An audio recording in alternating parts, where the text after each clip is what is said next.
الحمد لله رب العالمين والعاقبة للمتقين ولا عدوان إلا على الظالمين وأشهد أن لا إله إلا الله وحده لا شريك له ولي الصالحين وأشهد أن محمدا عبده ورسوله وصفيه من خلقه وخليله سيد الأولين والآخرين اللهم صل عليه وعلى آله وصحبه ومن اتبعهم بإحسان إلى يوم الدين أما بعد. Mes chers frères et sœurs, aujourd'hui avec l'aide d'Allah Tabarak wa Ta'ala, j'ai intitulé notre khutbah « Fais ce que tu dis ». Fais ce que tu dis. Nous sommes nombreux à nous retrouver dans des situations où on va ordonner le bien ou interdire le mal. Et ça fait partie des devoirs de notre ummah d'ordonner le bien et d'interdire le mal. Et tant qu'il y aura sur la surface de la terre des gens qui ordonnent le bien et interdisent le mal, Allah Tabarak wa Ta'ala ne fera pas descendre son châtiment sur toute la ummah. Dans le cas contraire, dans notre religion, nous avons que si toute la ummah abandonne cette responsabilité d'ordonner le bien et interdire le mal, Allah frappera de son châtiment les pieux et les moins pieux. Et ceux qui ne sont pas pratiquants sérieusement. Donc nous avons ce devoir d'appeler Allah subhanahu wa ta'ala. Mais il arrive qu'une personne se retrouve à ordonner le bien sans le faire, à interdire le mal en le faisant. Et c'est justement ce fléau que l'on va traiter bi'idhnillahi tabarak wa ta'ala aujourd'hui. Allah tabarak wa ta'ala nous dit dans le Coran وَمَنْ أَحْسَنُ قَوْلًا مِمَّنْ دَعَا إِلَى اللَّهِ وَعَمِلَ صَالِحًا وَقَالَ إِنَّنِي مِنَ الْمُسْلِمِينَ. Et qui profère de plus belles paroles que celui qui appelle à Allah. La plus belle chose que tu peux faire, les meilleures paroles sont celles où tu appelles à Allah. Écoutez bien. Et qui profère plus belles paroles que celui qui appelle à Allah, fait bonne œuvre et dit « Je suis du nombre des musulmans ». Mes chers frères, mes chères sœurs, dans ce verset, on voit que celui qui appelle à Allah subhanahu wa ta'ala est quelqu'un qui fait des bonnes œuvres. Allah ta'ala il dit « Et qui profère plus belles paroles que celui qui appelle à Allah, fait bonne œuvre ». Donc la personne qui appelle à Allah, c'est une personne qui fait des bonnes actions, qui n'est pas connue pour de la perversité, pour afficher sa désobéissance, pour être quelqu'un qui est mauvais. Non. Donc cette personne qui appelle à Allah subhanahu wa ta'ala doit avoir cette qualité de faire des bonnes actions. Et de cette manière, il aura réuni quoi? La parole et l'action. Ce n'est pas simplement quelqu'un qui parle. C'est quelqu'un qui parle, qui prêche, qui appelle à la bonne parole, mais également, il la met en pratique. Il appelle à l'honnêteté, il est honnête. Il appelle à la justice, il est juste. Et ainsi de suite. Celui qui appelle à Allah doit faire le nécessaire pour appeler à Allah par ses paroles et par ses actions, en se parant d'un excellent comportement, en repoussant le mal par le bien. C'est comme ça qu'étaient les prophètes alayhim salam, des prêcheurs. Ils ont appelé Allah subhanahu wa ta'ala par leurs paroles et par leurs actions. Allah ta'ala en parlant des prophètes a dit Ulaika alladhina hada Allah fabihudahu muqtadi. Voilà ceux qu'Allah a guidés, suis donc leur guidé. Donc les prophètes sont nos modèles. Et nous avons pour devoir de suivre leur guidé. Et les prophètes alayhim salam, ils mettaient en pratique ce à quoi ils appelaient.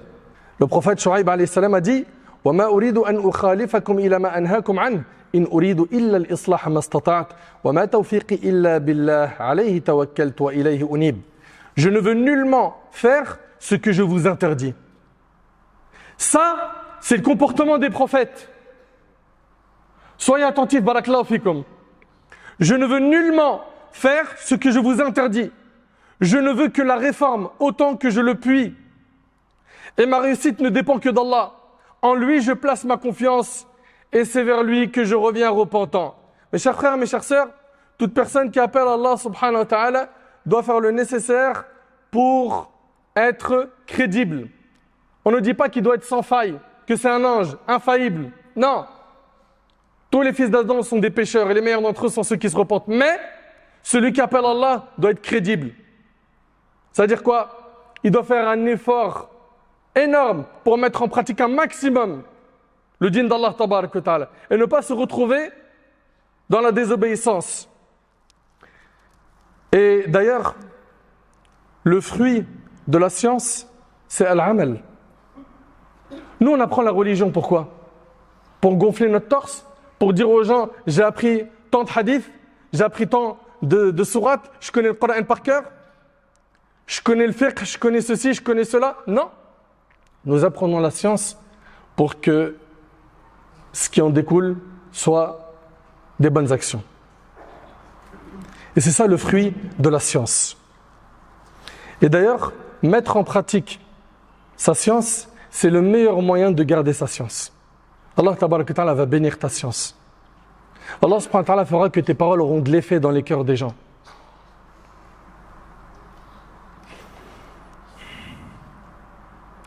Mettre en pratique le dîn d'Allah, c'est le meilleur moyen de trouver le soutien d'Allah. Mais par contre, une personne qui apprend et qui ne met pas en pratique sa science, qu'il ou elle sache que cette science sera un argument contre lui le jour du jugement. Et que finalement il ressemble à Satan, qui n'a pas profité de sa science. Et à ceux qu'Allah a maudits dans le Coran, qui font partie des pires des créatures, qui se sont enorgueillis. Toute personne qui ne pratique pas sa science, finalement, Allah tabaraka wa ta'ala parle de ces gens qui ont un bagage religieux, mais qui ne la mettent pas en pratique. Il dit ils sont pareils à l'âne qui porte des livres. À quel moment un âne qui porte des livres profite de ces livres? Il n'en profite pas.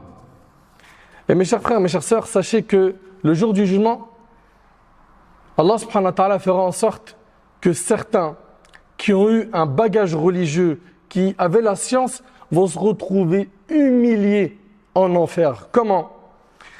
Usama ibn Zayd ibn Haritha radiyallahu anhu relate que le prophète alayhi salatu wassalam a dit: le jour de la résurrection, on amènera un homme que l'on jettera en enfer. Ses entrailles lui sortiront du ventre et il tournera autour comme le fait un âne autour d'une meule. Donc on va le jeter en enfer, ses entrailles lui sortiront du ventre et il tournera autour comme le fait un âne autour d'une meule. Les gens de l'enfer se rassembleront alors autour de lui et lui diront: oh un tel, que t'arrive-t-il?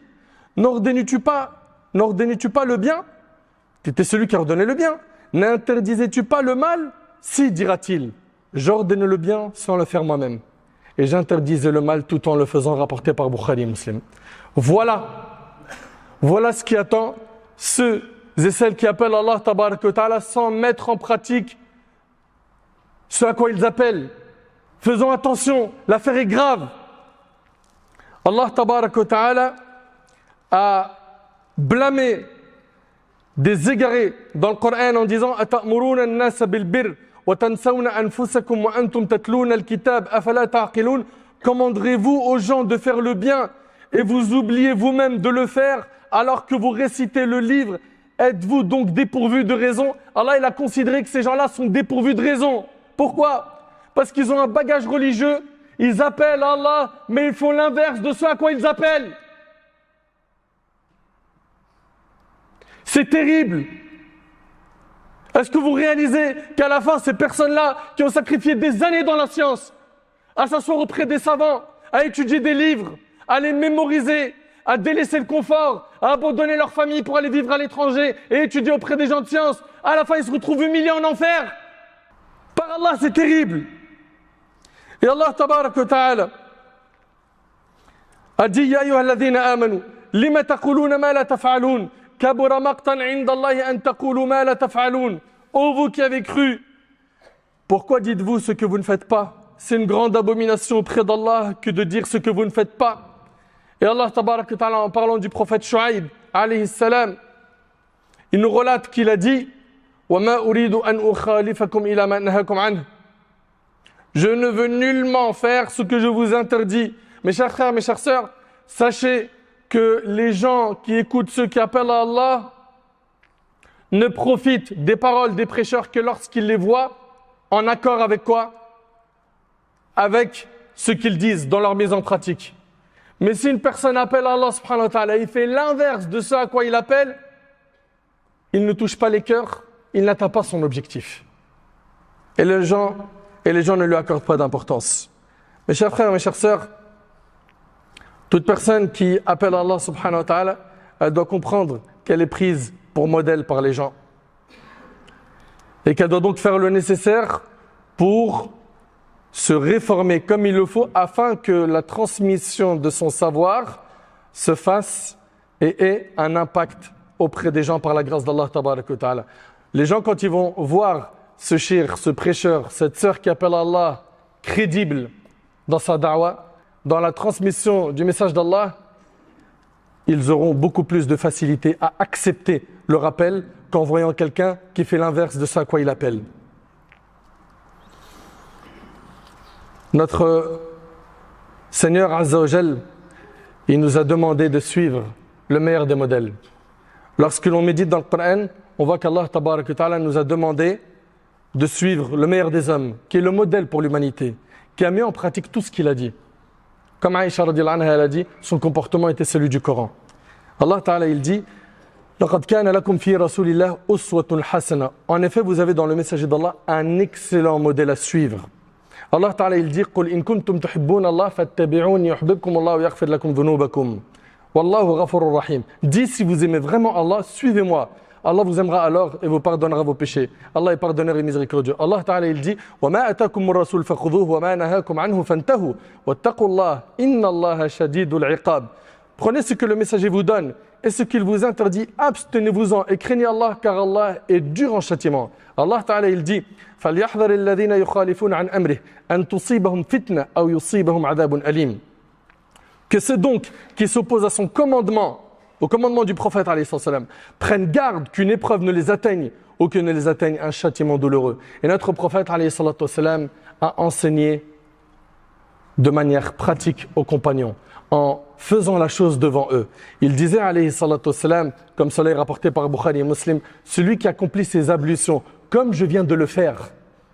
Il leur montrait comment faire les ablutions, comment faire la salat, comment se comporter.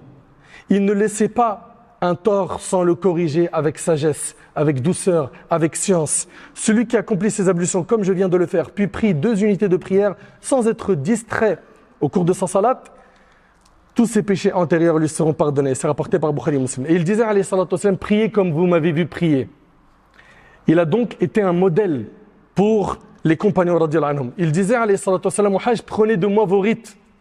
Il disait, alayhi salatu wassalam, comme c'est rapporté par Bukhari et Muslim, celui qui se détourne de ma sunna ne fait pas partie des miens. Et c'est comme ça que notre bien-aimé alayhi salatu wassalam a eu un effet dans sa da'wa auprès des gens qui l'entouraient. Pourquoi? Parce que il a appelé Allah tabarak wa ta'ala avec sincérité, en mettant en pratique ce à quoi il appelait, alayhi salatu wassalam.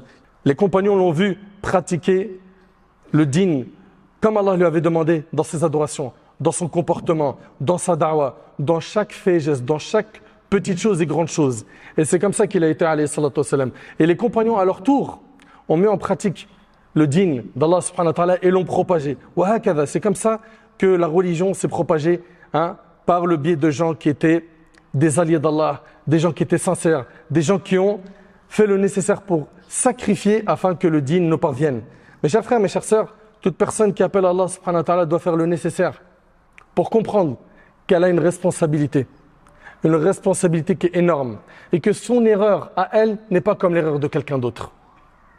Les savants disent que al-dhanb mimma yuqtada bihi a'zam, le péché qui a été fait par quelqu'un qui est pris pour modèle est amplifié. Il est plus grave auprès d'Allah subhanahu wa ta'ala.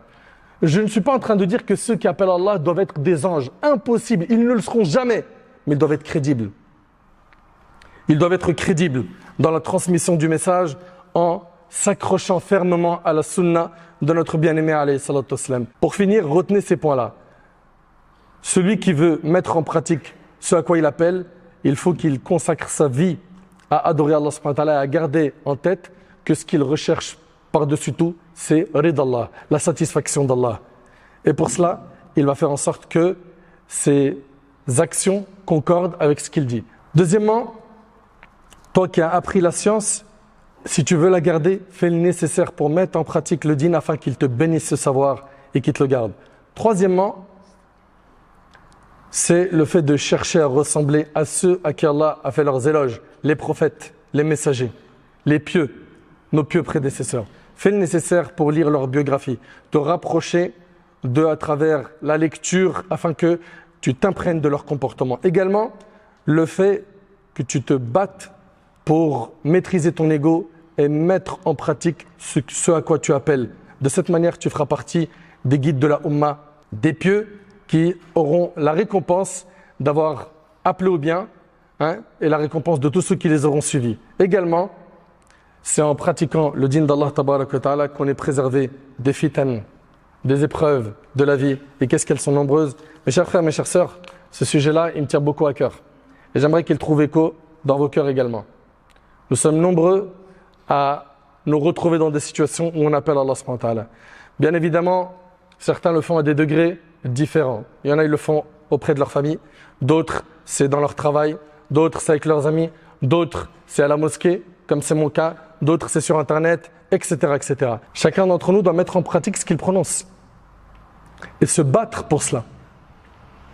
Et surtout, ceux parmi mes frères qui appellent Allah subhanahu wa ta'ala, qu'Allah subhanahu wa ta'ala les récompense grandement, que ce soit dans des mosquées ou sur le net et qui ont une audience, ou mes sœurs qui appellent Allah subhanahu wa ta'ala, faites le nécessaire pour mettre en pratique ce à quoi vous appelez.